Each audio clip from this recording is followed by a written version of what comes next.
Okay, welcome back. Today, it's very cold, it's gonna rain, but we have something important right here to help us progress this build along. We got a couple of things hiding over there that we might talk about a little bit later, and something you might be able to see in the background that we're gonna talk about too. But first, we're gonna unbox what we got in here. So, you might be wondering what's in these boxes. Well, let's find out, huh? Let's cut this bad boy open.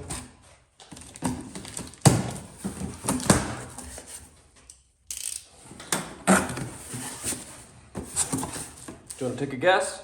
You have 3 seconds. 3, 2, 1. Probably incorrect. We got brakes. Let's go. So we got carbon fiber ceramic performance brakes for the front. These are pads.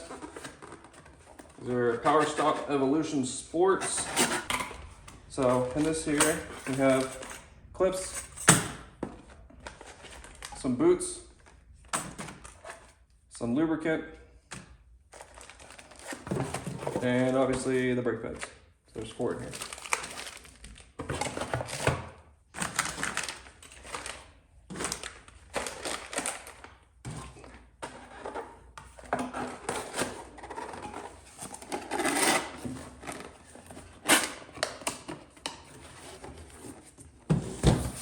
Okay, got some more packing and another box right here. Oh, this one's heavy. So these right here should be our rotors.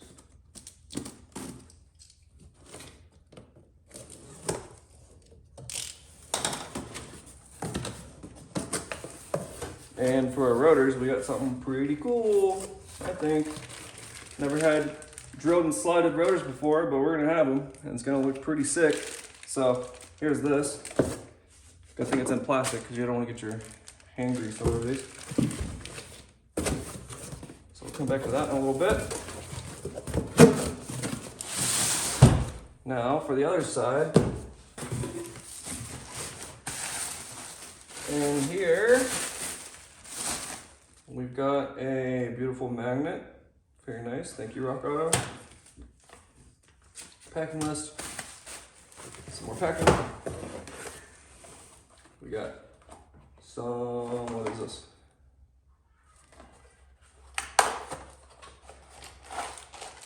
Cool. So we got some more springs and retainers and a bunch of little washers and horseshoe looking things. So all new hardware for the rear.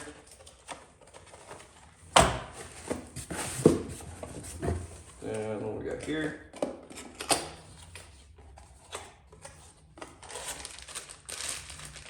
We've got new master cylinders for both sides. And right here we got our brake shoes. These are just premium brake shoes. Nothing super crazy special, I don't guess.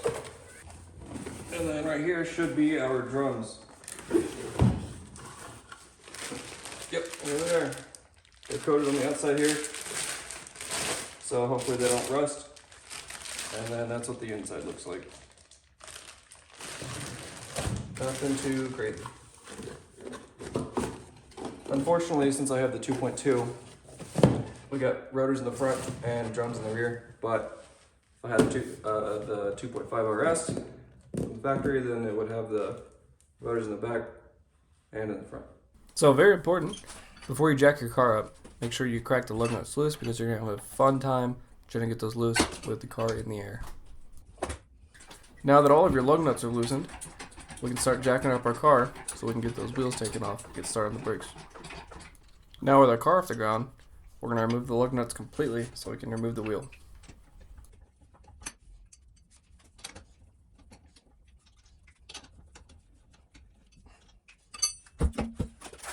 Okay, so now that we get the wheels off, we can see just how rusty these are.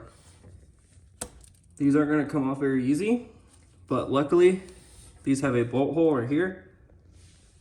I think I have a bolt laying around that we can thread into that to help pop the caliper off, because it is definitely stuck. Otherwise, you could use a hammer and tap on either side to help loosen it up. Now that we've got our bolt started into the hole here, so take our ratchet and crank it in.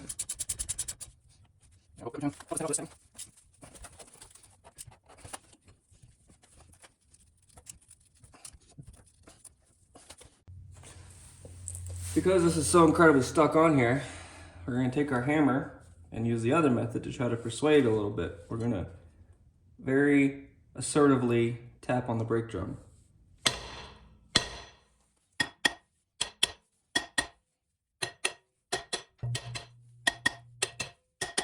Okay, be very careful doing this at home because you don't want to mess up the threads on your nuts here. But I'm just gonna rest my foot on here. And I heard it pop a second ago, so I think it's about ready to come off. I'm not putting a lot of pressure on my foot here, so I don't think we're gonna mess anything up, but.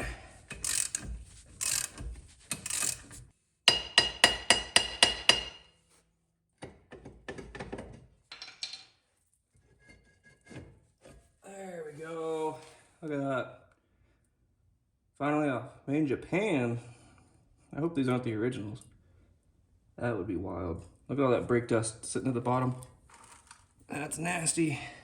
All right, now that we have the drum off, we can see everything underneath. And what we're gonna do now is everything in here is just caked in brake dust because that's what happens with these. So we're gonna take some brake cleaner. Hopefully you can see that. And our aggressive wire brush here. And we're gonna spray it and try to clean all this down so it's a little bit more pleasant to work on.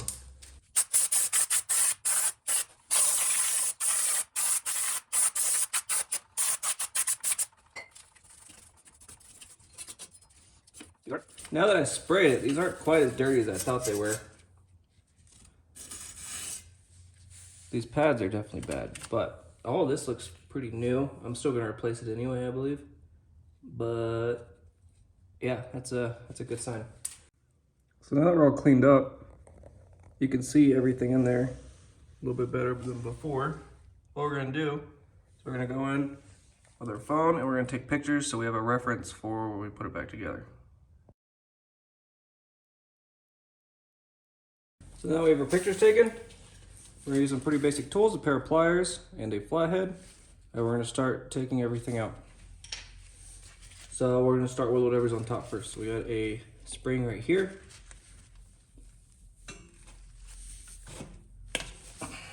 You could buy specialized tools for this. I did not. And that might be my downfall here, but we're gonna make it work. So I'm not too worried about messing these springs up because we're gonna be replacing them, but if you were to not be replacing these, which realistically you should, just be a little bit more careful than I am here. Get out. Okay. So there's one spring. This is our automatic tensioner right here. And I'm just winding this down so that we can remove it. Now that's all the way down. Should come out fairly easily. Just gonna slide it out like that. There we go, very nice.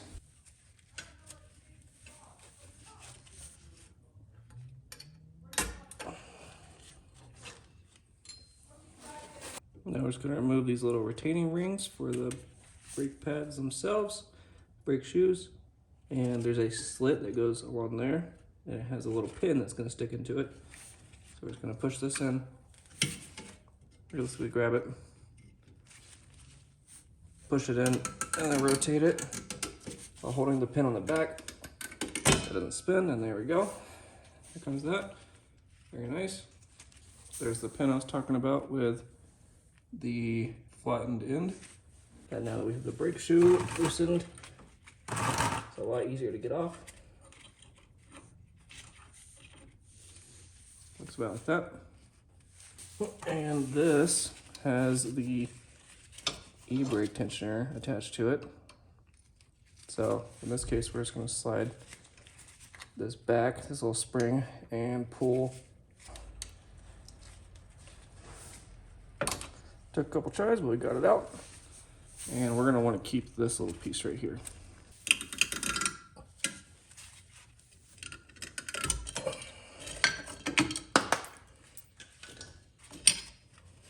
Okay, we have it all disassembled over here.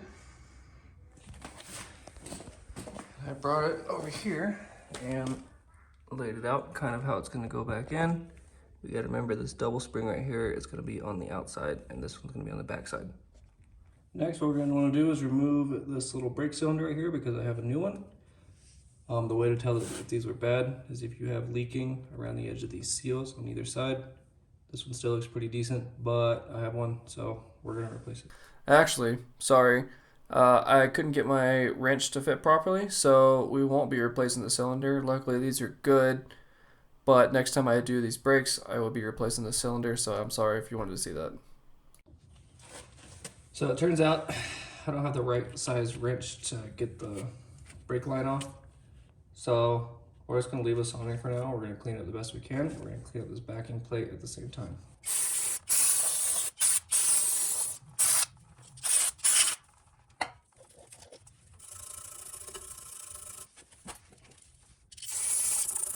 Okay, that looks better than it did. And now we're gonna start to reassemble our brakes. But before we do that, what we're gonna wanna do is get some anti-seize right here, some lubricant, and we're gonna spread a little bit of this on the contact points. You can see where it's been rubbed right here. That's for the contact points of the brake shoe. So that's gonna keep it nice and lubricated. So we don't wanna get a whole lot on there, but we wanna get some to try to help keep it nice and lubricated.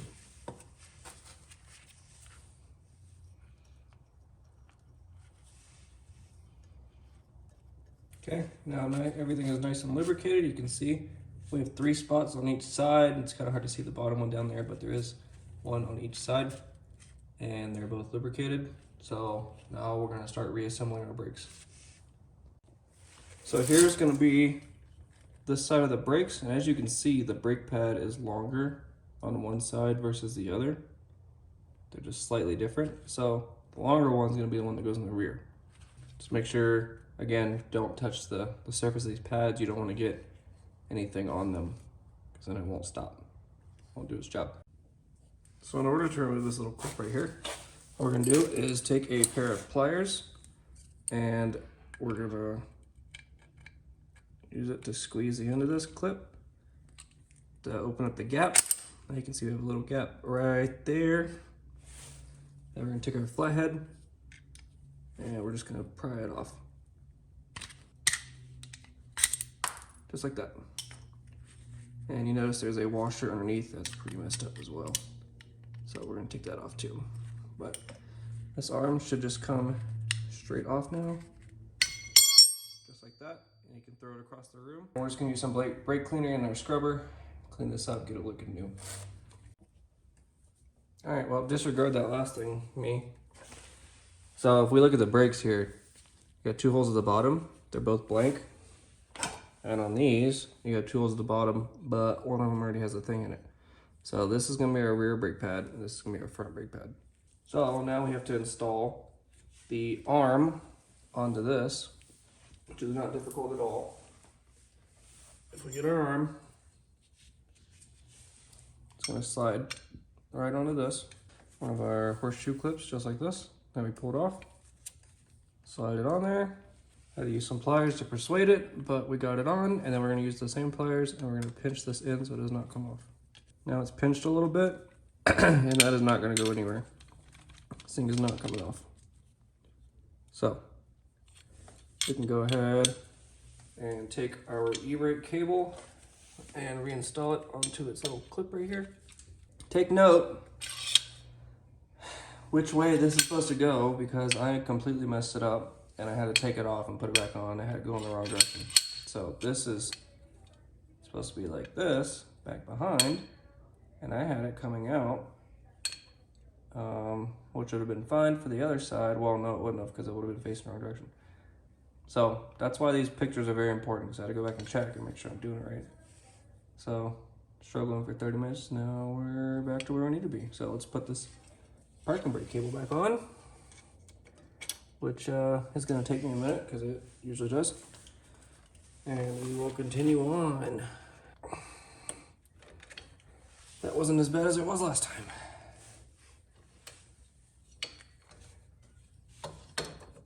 There we go. See, that's more like it. Now we're going to put our little pin in to hold this thing in place.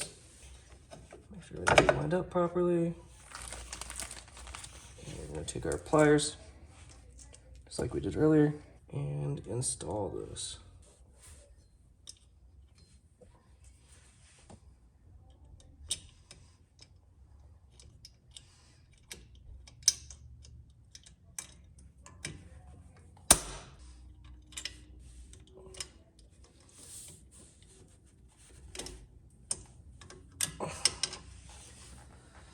Okay, now that's on, and we can do the other side. We can put the retaining clip in the other side.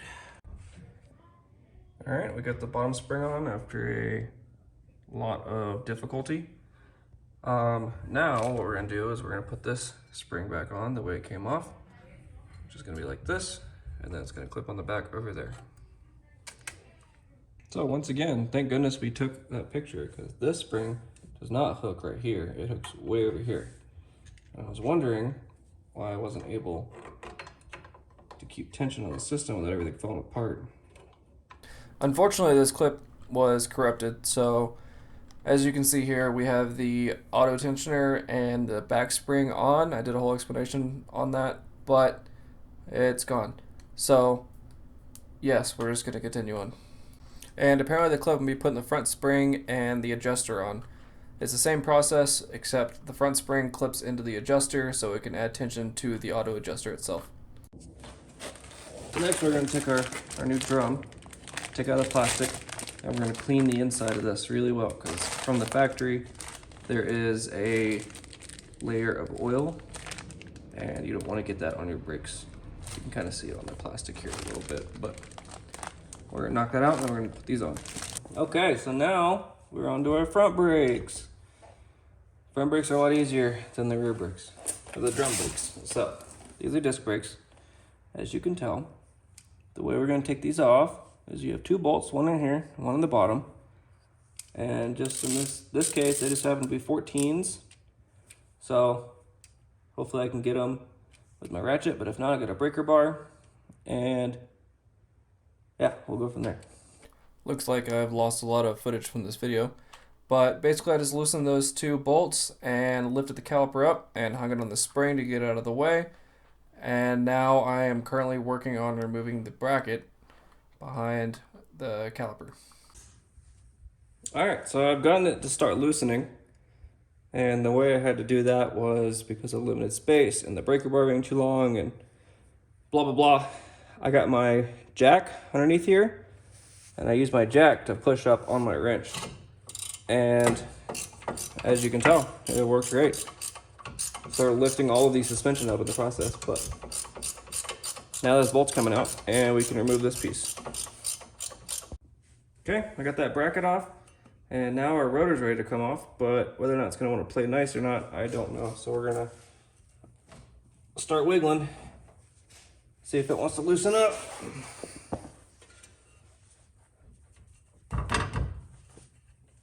And it doesn't look like it's gonna want to, but luckily this is the same as the drums. It has two little holes right here that we can thread some bolts into in order to break it loose. For those of you wondering what bolts I'm using, these are M8 1.25 by 50 millimeter. And they have fit two cars that I've used them on so far. I don't know if it's a coincidence or by design, but they work. So once again, I've lost more footage, but we got that rotor off after playing with it for a little bit and slid the new one on. Basically the way it slides on is it just slides over the lug nuts and sits in place. Okay, now we've got this fully installed. We're gonna take these little clips off, grab my pliers, and we're just gonna yank these off. Could also do that while it's off the vehicle. And our brakes came with new brackets. Okay, got two of our brackets here. And these are just gonna stick right on here. Very good. Now, we need to get our brake caliper and compress this piston in here And an easy way to do that is to get a old brake pad, put it on there, and you can use a brake caliper compression tool, which will fit in here, but I don't have one, so I'm gonna use a clamp. This thing has worked for me in the past, so we're just gonna do the same thing we've done before. Now, our brake caliper is fully compressed, very nice. So we're gonna get our new brake pads, and we're gonna lubricate the back of them as per this little lubrication instructions here. And we're gonna lubricate inside of these, because that's where it's gonna be sliding around a lot. So I'm gonna get a little bit of this lubricant on my finger here. I'm gonna rub it around here. Careful not to get any on your brakes or your brake drum, brake rotor. It's been a long day. I'm gonna pull them out one at a time. So here's one of them. We're gonna lubricate the back of it with that grease. Don't want a whole lot on there. There's not much in the packet anyway. So, very good. Now this is just gonna slide into these little channels here, like so.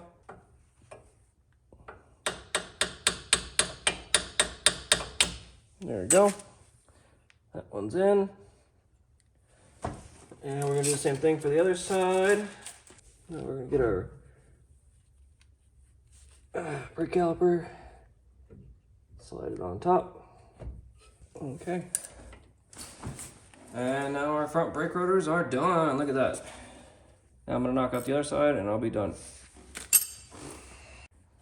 So side note, if you're freaking out because your rotor still moves a little bit, it's fine, because when you bolt your wheel on, it's gonna press this in and it's not gonna go anywhere. So now let's install our wheel.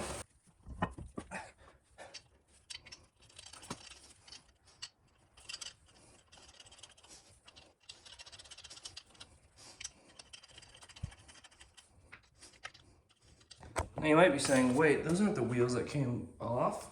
You're right, those are the wheels that came off. These are our new wheels. We got all four. They came off a early 2000s Legacy, late 90s Legacy GT. And I'll tell you, they look sick. They look nasty. Oh wait, what is that? Well, this is our new hood. Full hood scooped and vented, and came off a 2000 RS. Same body style, and boy, does it look mean. Look at it. If you're wondering how to replace your hood, I will show you.